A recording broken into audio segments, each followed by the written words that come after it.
svetoforga to'xtab turdim. Endi nima bo'ldi bilmayman. Ustimda paydo bo'lib qoldi mashina.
Yashnobod tumani, Maxtumquli ko'chasi, Texnopark qarshisida.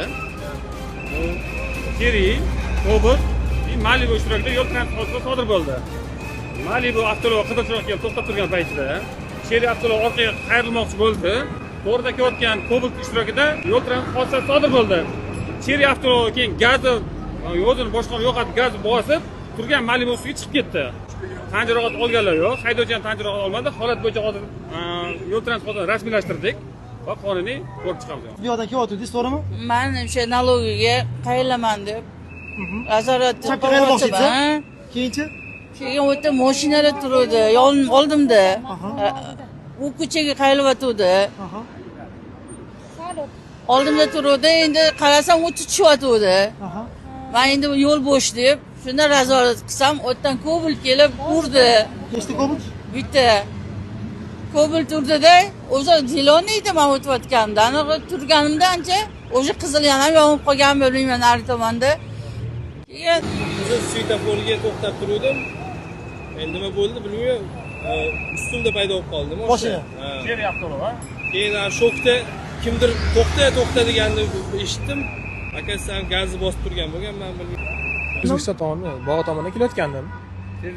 Tezlik ham 50 tezlik atrofida edi. Birinchi polosga kelayotgandim, birinchi chap qo'lda, birinchi polosada. Keyin mashinalarni ko'rib, sekin o'ng polosaga o'tdim, pavortni o'qib. Xavfsizlik kamarini taqqandim, o'ng tomonga o'tdim. Markatlab keldim, markatlab signalchalab keldim. Cherry avtomobili sirazi yo'lga chiqib qoldi to'satdan. Keyin uni men urdim. Cherry qayrilmoqchi edi. Cherry sirazi qayrilmoqchi chiqib keldi yo'limga. Cherry urgandan keyin Cherryni urganimdan keyin yo'lning nari betiga bardorga chiqib ketdim. Malibuning ustiga chiqib ketdim. Yo'llarda haydovchilar tomonidan demak belgilangan tezlikni oshirmasdan yo'l harakat qoidasiga rioya qilib avtomashina boshqarishlarni so'rab qolamiz.